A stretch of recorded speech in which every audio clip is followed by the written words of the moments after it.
У нас сегодня только ленивый не вышел и не сфоткал, и не снял эту красоту с солнышком.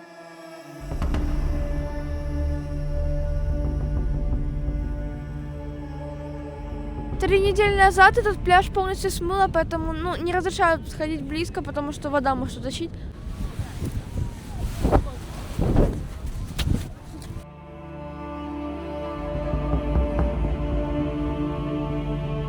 Здесь все пляжи в Исландии черные, потому что сам остров сформировался из-за извержения вулкана.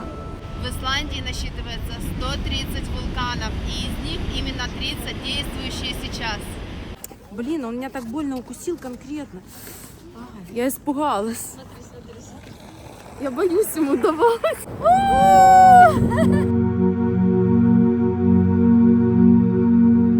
Последнее сильное извержение здесь началось в 2021 году и продолжалось с перерывами до августа 2023.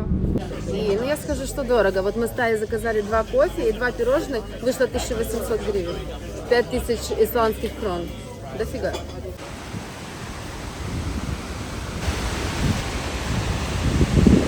Здесь очень красиво, и чтобы сделать красивое фото, нужно подойти именно впритык к нему, а там вода прям хлещет.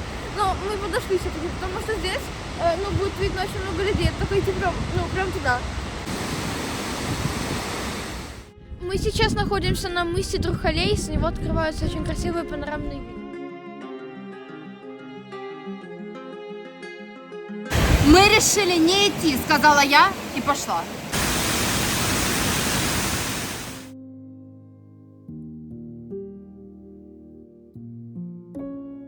Такое тихое, нереально красивое и солнечное у нас исландское утро сегодня. Сейчас мы все вместе завтракаем за большим уютным столом в нашей гостиной и строим планы на этот день. Планируем увидеть еще одну очень красивую геотермальную долину и озеро. А во второй половине дня мы отправимся в знаменитую Голубую лагуну, которая известна по всему миру, и это такая себе визитная карточка Исландии.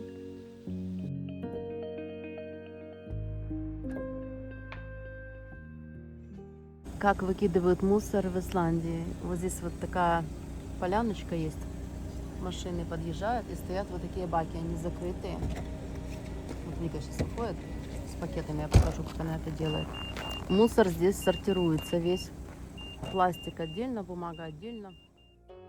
В Исландии очень строгая система управления отходами, нацеленная на защиту экологии и максимальную переработку. Домашний мусор разделяют на 4 категории. Первая – это бумага и картон, затем пластик, пищевые и органические отходы и смешанные бытовые отходы – это все, что не подлежит переработке, например, памперсы, фольга. Стекло и металл, кроме бутылок, выбрасывают в специальные контейнеры на районных пунктах, а бутылки сдают за деньги через автоматы в супермаркетах или в специальных центрах, а вырученные средства очень часто отправляют на благотворительность или в спасательные отряды. Сегодня мороз -11, это пока самая холодная погода, которая была за эти дни, пока мы здесь. Мы сейчас идем к океану попробовать посмотреть морских котиков, не знаю, мы увидим их или нет, или тюленей. Морских котиков. Все-таки да. Не знаю, увидим или нет, мы все взяли. Вот видите позади меня, куда идут люди? Здесь есть такой залив, и морские котики в этом месте выходят на берег, и мы идем на них смотреть. Seen a lot of change, been through a lot of pain. Some things are not the same as they were a year ago. But all will be okay, I move on each and every day. The past is where it stays, way back a Наши все year стоят, ago. смотрят сверху, а я спустилась вот сюда вниз. Здесь я, еще буквально 2 человека, фотографы с профессиональными фотоаппаратами, видите? Я сейчас попробую приблизить максимально. В Исландии много пляжей, где можно наблюдать за тюленями. Их часто называют морскими котиками. Они любят греться на скалах или на льдинах, а также выныривать прямо у берега. Вот с какой аппаратурой нужно сюда приезжать.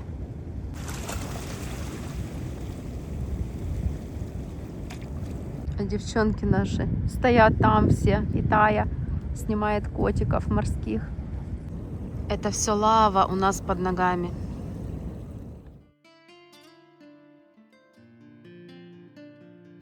Во время отлива животные могут близко подпускать к себе, но подходить к ним ближе, чем на 50 метров, запрещено. Напуганный тюлень может уйти под воду и бросить своего детеныша, а кроме того, они достаточно агрессивны, если чувствуют угрозу.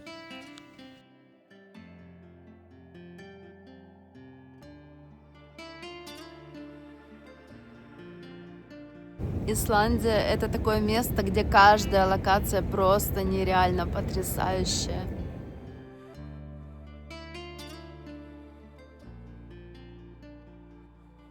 Здесь, на побережье, есть вот такая церквушка, и у нее есть своя легенда. Когда-то, очень много лет назад, здесь тонул корабль у этих берегов с викингами. И тогда они попросили Господа, что: Господи, пожалуйста, если мы спасемся, и Ты дашь нам возможность выйти на этот берег, мы построим здесь церковь. И так и случилось. Церковь эта 1880 года. Она очень старая, хотя выглядит она довольно-таки обновленной. Вид у нее как у современного здания. Внутрь, к сожалению, мы не попадем, но снаружи ее можно обойти и загадать желание. Мы спустились попрощаться с тюленями. Они прям позируют нам сегодня. Машет лапкой. Он позирует фотографом, высовывает мордочку из воды, такой милый. Исландия — это моя 57-я или 58-я страна, точно не скажу. Но именно эта страна не перестает удивлять меня каждый день. Я просто в восторге от нашего такого автопутешествия. И это то место, кстати, я о немногих странах могу такое сказать, то место, в которое я хочу вернуться еще раз летом. Обязательно хочу. Земля льда. Наш путь дальше лежит в геотермальную зону Силтун. Это нереальные марсианские пейзажи с кипящими грязевыми котлами и фумаролами. Мы подъезжаем, и здесь уже на въезде на эту локацию такой запах сероводорода стоит в машине, все почувствовали. Здесь проложены деревянные настилы, и можно безопасно гулять между дымящимися кратерами и не провалиться в горячую почву. Десь червоненькі, трошки голубенькі, такі-сякі, от вони прям різнокольорові і дуже прикольні. Зараз то все припало сніжком, але ми, скоріш за все, дещо там зможемо побачити, бо воно таке буде під теплим впливом от того всього, і воно там сніг підтаплює, і можемо увійти. Наприклад, якщо буде там ярко такий жовтий колір, бачите, то сірка, те, що риженьке, таке подібне до от мадженти, от такого кольору, ну, але не прям совсем такого, але такого з оттенком, да, от може от такого, то все дає залізні руди. Тобто тут багато чого зосередоточено, і ну, його можна от так от побачити, але не щупати. Вот так называется это место.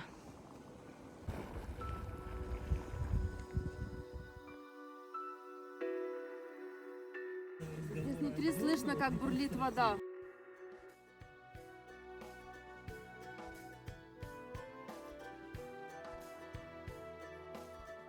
Температура воды в недрах Земли достигает сотен градусов, из-за чего серные источники постоянно кипят, грязевые котлы булькают, создавая эффект живой планеты.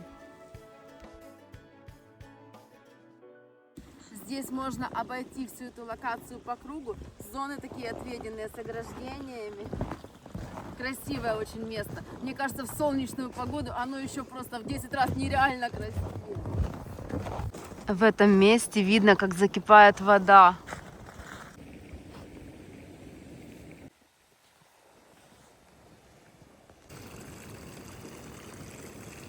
Мы сейчас идем на смотровую площадку, вот вон там, посмотрим, что туда видно.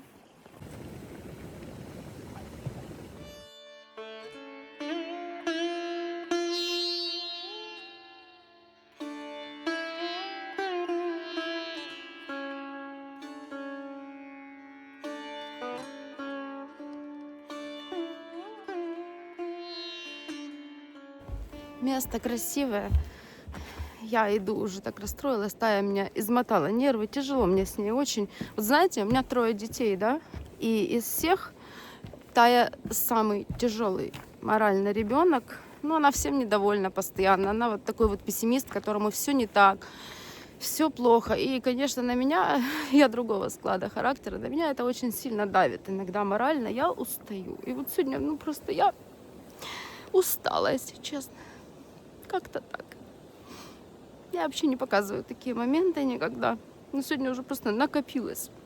Негатив этот от нее, знаешь, как-то переполнил меня уже полностью сполна. Слышите?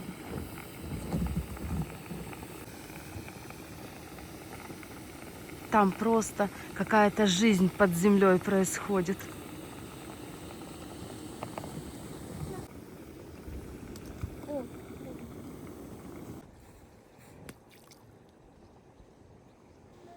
Спускаемся к озеру, оно буквально в 5 минутах от этой геотермальной зоны. Мы поднялись на смотровую площадку. Внизу шикарная панорама на озеро. Машину оставили выше. Могли съехать вниз, но не стали, потому что не знаем, поднимемся назад или нет. Место красивое. Красота просто такая нереальная.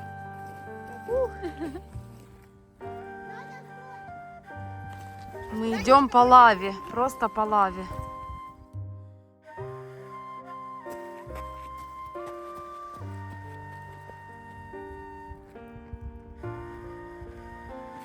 Сейчас мы с вами дойдем вон к тому месту.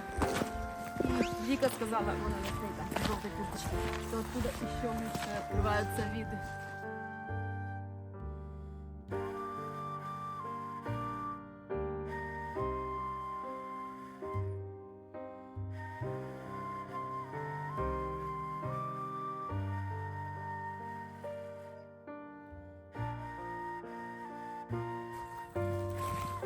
Я иду сейчас буквально по лаве. И подо мной тысячелетия. Мы решили по кусочку лавы забрать отсюда с собой. А у меня вот такой более большой. Вітя вже отработав. Вітя зараз. Так, ну, дівчатка, просто акуратно, щоб не набрати тут багато снігу собі в ці от лапці, але є де.